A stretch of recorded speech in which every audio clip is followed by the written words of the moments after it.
Kia ora koutou katoa, no mai hara mai ki te ao Hākinakina, your sports show, right here on your Tribal Pulse, Te Korimako o Taranaki, 94.8 FM and 98.4 FM. Well, he's a well-known rugby league figure who has played at multiple clubs within the NRL Super League and at various feeder clubs, Bell Block-Marist Dragons Junior, and now a key figure in the Sydney Roosters and the Māori All Stars team. No mai hara mai, our very own Zach Dockar-Clay. Kia ora, brother. Kia ora, bro. How are you, Caps? Good, bro. Good, bro. I'm looking forward to having a kōrero with you. Good to see you again, bro. It's been a wee while. So, yeah, welcome to the show, man. And, hey, before we get started, ko waikwe no hekwe, just a bit about yourself and where you're from, my man. Yeah. Hey, thank you for having me, bro. Thank you for having me. Yeah, bro. So just was born in New Plymouth. And then, yeah, was brought up in Bell Block. So lived out there most of my life, so all the way till I was about until I was 12, and then so yeah, played for Marist growing up, and then once I got to like 9 or 10s, I moved into I played for Suburbs, which was good, and then yeah, once I got to 12, mum and dad moved over to Oz, and yeah, just thought they went over for a couple of months just to sort of seek some jobs, and then they were just trying to figure out if it was the best opportunity for us, as I've got 3 other brothers too, so they all loved playing league as well at the time, and then yeah, moved over. We were living with my nan in West Town, which was good, which was nice, and then yeah, so then when they found some work and all that, and over here in Sydney, we all moved over. So moved over here to Para. So lived in Parramatta, which was nice. And then yeah, once we got here, I was still young, bro. So just was playing just your local leagues and all that kind of stuff. And then once I got to 15, I ended up signing with Para. So signed with Para there. And played all my junior footy there, so 16s, 18s, 20s, and reserve grade, whatnot. Signed my first NRL contract with the Eels. And then, bro, I've been around, Frick, I've been around, yeah. So it's one of those ones that, ended up signing at Penrith for a couple of years, just, on that grind for to play NRL. And I've always been stuck behind some pretty mean players as well, like hooker and half. So, yeah, so went to Penrith, then after that, went over to Super League, bro. So I moved over to England, just me and my partner at the time. We went over to England, which was nice. Played in the Super League over there for a year. Had a 2-year deal. Got a bit homesick though. So come back after the first year, and then signed at Manly, and then had a couple of years there, and then signed at the Dogs, and that's where I made my NRL debut. So all that time, that journey from Para, Penrith, obviously Super League I played there, and then Manly and Dogs. It was yeah. After a couple of clubs, I got my debut. 27, bro. So I was grinding from 17 till 27. So that 10-year grind, which was yeah, a bit of a story in itself. But yeah, finally got to crack it at the Dogs. So which was good, and then ended up signing a 2-year deal with the Roosters, bro. After that, so kind of got my foot in the door, and then played about eight games for the Roosters last year, and then yeah, named to play tomorrow in the round 1 against the Broncos tomorrow with the Roosters too. So, bro, been a bit of a journey, Like I said, yeah, grew up in Bell Block, and went to Puketapu, played there. Went to school there, which was cool, bro. And yeah, Nan still lives back there, which is good. All my family still live back there.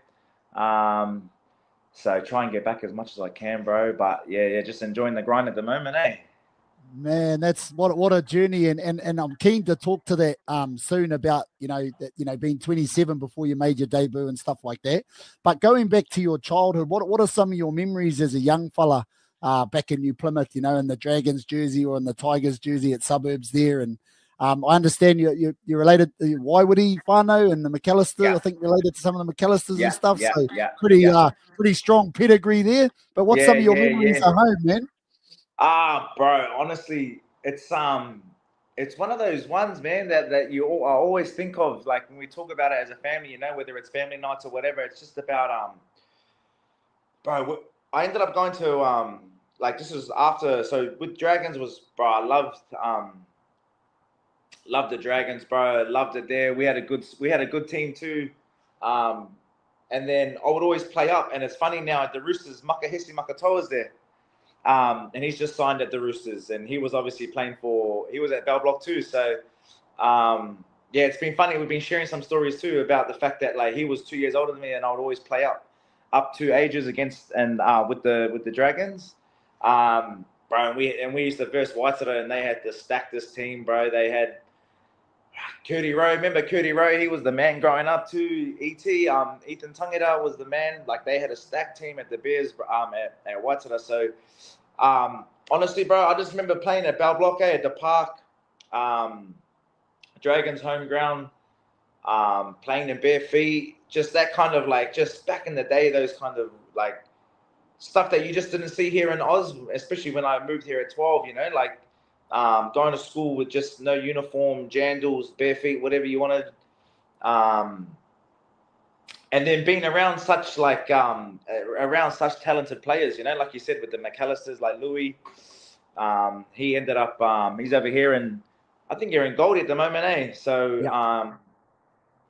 He's doing his part over here. He's jamming touch, which he's carving up in, which is good. Bro, honestly, it was just it's been so long since I've been back there, like in terms of just thinking about like what I was up to. But I guess it's just the smaller things in terms of just family time, you know, like heading over to the skate park and jamming that for as long as we can until the lights are out, biking around, just stuff that you wouldn't be able to see here in Oz. You know, that's the kind of stuff that I always think about, especially with my kids now. It's like they don't have that, you know, I guess being able to roam around and do whatever you want, you know, because in Taranaki so small, especially Bell Block, you know, everyone knows everyone. So it was like, you know, you'll be able to go out and do whatever and go to the local shops and know who everyone was, which was cool. So, bro, honestly, yeah, that's probably like most of the stuff I think about, especially when I think about, back home and my childhood growing up and all that kind of stuff. And, yeah, it's buzzy now that Maka is at the club, that, you know, we were just speaking about it the other day, actually, about, you know, how I used to play up with him and just they were, oh, how do you know each other? Right around. I was like, oh, yeah, man, I've known him since I was a little kid, you know, like since I was young, 4 or 5, grew up playing footy together, which was good. So, I love it, bro. I love Taranaki. I love, you know, New Plymouth, Bell Block, the lot. Awesome, bro. Oh, that's cool. Come from humble beginnings, little place like that. And hey, speaking of Makahisi, and you talked about your debut at 27. Now, I understand. I think Makahisi didn't debut until 27 as well, which is when you look at it for us back here in Taranaki, you know, coming from such a small place, small population, and young fellas going over the ditch to have a real crack at rugby league. That just shows that real resilience, you know, yourself and Makahisi at 27, you know, working really hard all those years. That must kind of make you really proud to know that you stuck at it and keep working towards that goal later to make that debut at 27. Yeah, bro. And I think that's probably one key thing that I've like, if I ever, like I guess anyone listening now, or, you know, if I could speak this to anyone, is just the resilience part. It's like, man, you honestly don't know, like, you just don't know what's around the corner, you know, and it's about just always staying on your grind and, I guess never giving up, because like I said, 27, bro, honestly, there was so many times where I was just like, frick, I've been at a few clubs now and, you know, I've been full-time and it wasn't like I wasn't training full-time, like I was NRL every single place I was at, just training, playing reserve grade. And then there's times where, especially that later age, 25, 26, you know, and guys that I was playing, you know, and no disrespect to anyone, but guys that I was, you know, picked over for rep teams and, you know, at a younger age of 18s, 20s and whatever, were deep into their NRL careers, you know, and you'd always look at it like, you know, like, you know, I've played with these guys and and you haven't made it. But, bro, honestly, like I said, there was so many times where I was like, nah, that's it. I'm just gonna, focus on family and work and outside of footy and whatever. And bro, honestly, funny quick story. How I got my debut was there was a guy who called me in late November 2022, and he said to me, he was a coach of Mounties, which was a reserve grade club, and he said I had left a voice message of wanting to sign me for Mounties reserve grade, but I'm normally someone who's hesitant of responding or whatever, so something told me and myself to give him a call back and let him know that I wasn't going to sign there. So I gave him a call back and said, hey, mate, like, I appreciate it. And he was fond of how I played and loved the way that I played, and would say that, if there was ever opportunity that you wanted to play, we would really love to have you at Mounties, rah. I said, okay, look, I just want to be at an NRL feeder club, because Mounties didn't have a feeder club for a club. So I said, look, I'm going to sign at the Dogs just because we're going to be training at the same facilities, and, if there's injuries, I can go up and train just, and whatever. So he goes, no, honestly, I'm okay with that. I thank you so much for calling me back. Anyways, so I signed at the Dogs reserve grade. I ended up going up into the first grade team. And I wasn't playing first grade. I was just signing, just training, rah. This was when Trent Barrett was the coach. Round 10, Trent Barrett got fired. He got sacked. And that coach from Mounties got selected to coach the NRL. And then from round 11 onwards, I played every single game, bro. And it was just a crazy way. Like, if I didn't have responded to him, do I get that? You know what I mean? Do I get that? I guess that call up. And it was funny, bro. Like, that he literally came in to that round 11. And then from round 11 onwards, I debuted and just played every game that year for the Dogs, eh? Wow, what a story, crazy, eh? Crazy kind of story. How it works out. 100%. That's amazing. Hey, lucky you responded to the message. Bro, that's what I was thinking. Every time I bump into him now, or if we cross paths or whatever, just during games or whatever, I always let him know. Thank God I responded to him. So, like you said, bro, just resilience. Just I'm pretty proud of myself for sticking it out. And like I said, I just wanted to play one NRL game. That was the dream. As a young kid coming through, especially from Taranaki. You always had to travel to Auckland to go to rep teams and whatever. So it was always just something that I was like, if I can get one game, I'll be wrapped. And then, now to be playing, I guess, tomorrow night as well, in round one, against the Broncos and all these, world-class players. It's just a good reflection of, like you said, resilience and yeah. What a massive achievement, bro. Now, speaking of achievements, you represented Junior Kiwis a number of years, actually. And like you said, you were at the top of your game there for your age at that time. I think you may have captained the Junior Kiwis, but you also played for New Zealand Māori back here in one of the campaigns we were together in, and then also with the Māori All Stars. What's it like representing your nation and your culture and your family in those type of spaces, and what's unique about it? What's different compared to club footy? Yeah. Honestly, bro, it's I guess the Junior Kiwis, and that was massive. Like you said, I was at the top of my game. At that point in time. So I was 17, and I think I played under 20s with your Nani Lamapes, the Lolahias, and I was only 17 at the time. So I was playing 3 years up. So that's, I guess, speculation of how good I was at that point in time, and so then I played 18, when I was 18, and then when I was 19 also too, then obviously, got to captain the Junior Kiwis, which was cool. I guess the Junior Kiwis was still like a massive, it was massive in terms of, for my family and for myself, achievement wise, I guess, I reckon, in terms of the Māori game that we played back home, was first experience of culture, in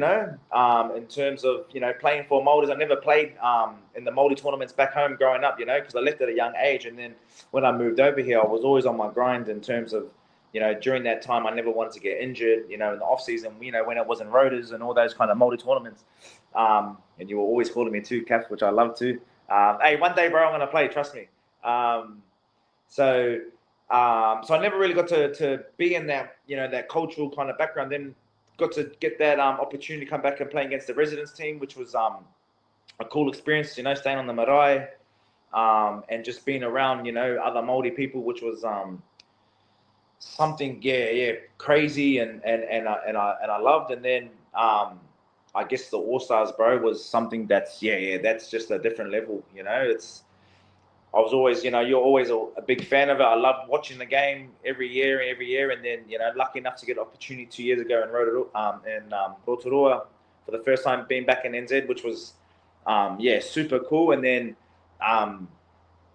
once again, obviously, this year being able to go out there and play 60 minutes, you know, with Kalen Ponga and your Fisher Harris, you know, and Chance, Cody Nikarima, like boys like that, you know, who it's funny enough that are younger than me, but, you know, as someone who's a big fan of rugby league, I loved watching them growing up, you know, like, you know, I was, you know, because I was never that NRL superstar, I'd always watch footy, just loved it. And then you'd see, you know, you'd see Kalen Ponga go out and do his thing, you know, and it's always, then it was just buzzy being able to go out there and play with guys like that, you know, especially, like you said, a young boy from Taranaki, just being able to be on that world stage, you know.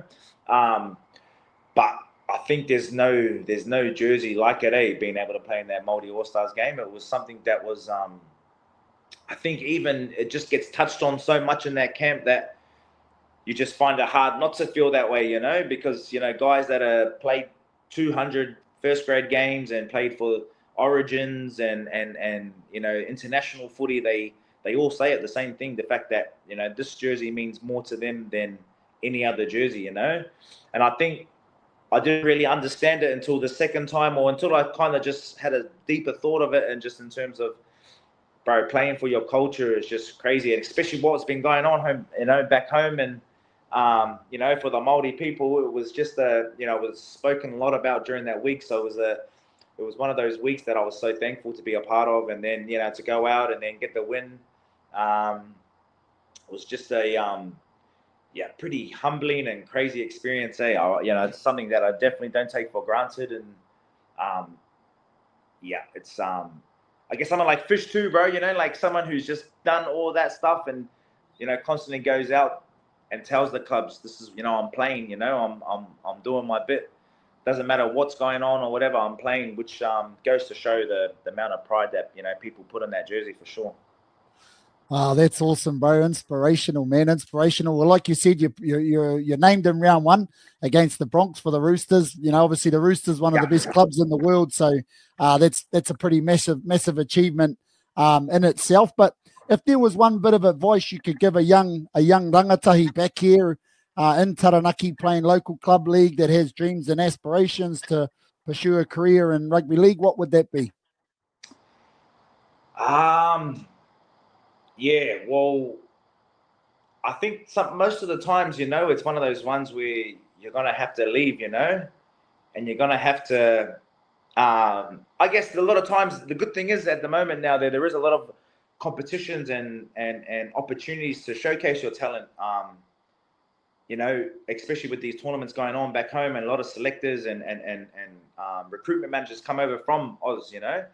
But I think for me, it was the hardest part is obviously leaving your whānau, you know, leaving your family to come and pursue your dreams. But I think, you know, seeing the rewards that, you know, you get and being able to take that step and get out of your comfort zone, you know, especially here in Oz, you know, there's so much opportunity here in terms of teams and, you know, your pathways. But bro, stay in it, man. It's one of those ones where you just got to keep pushing, keep fighting. Like I said at the start of the video, you just don't know what's around the corner, you know. Like I said, a week in rugby league is a lifetime, you know. It's one of those ones I was told that once, and it's just so true now. I look back on it, you know. You just don't know what's around the corner. So always putting in, you know, always putting the mahi, always putting in your hard work, and you know, if there ever is opportunity to come over here and, you know, you're hesitant in terms of, you know, leaving your family behind, just understand that, you know, there's a bigger picture, bigger opportunity. And bro, honestly, just go for it, Yeah. Mean. Oh, awesome, brother. Well, hey, thanks so much, for coming on the show and having a kōrero with us. You know, your story is one of resilience and perseverance. you know, something that inspires others, you know, regardless of your age, continuously fighting towards your goals and your aspirations. It's really awesome to know that one of our own Taranaki boys is over there on the big stage, doing the do, and living his dream. And we look forward to seeing your footy over the next few years, and maybe seeing you in that Taranaki Māori jersey sometime in the near future, my bro. Awesome, I told you, bro. Trust me. Hey, one of these years, I'll be there. I'm telling you, bro. I know I've been holding out the last couple of years, you know, especially even when Bull was meant to play with us too. Bully was messaging me left, right, and center saying, "Now hurry up and come back and play." So, all in good time. Yeah. All in good times, bro. And thank you for having me on the show, bro. And yeah, it was awesome to have a chat. Awesome, bro. Lovely to chat, man. And all the best with the game against the Bronx. Cheers, man. Thank you, bro.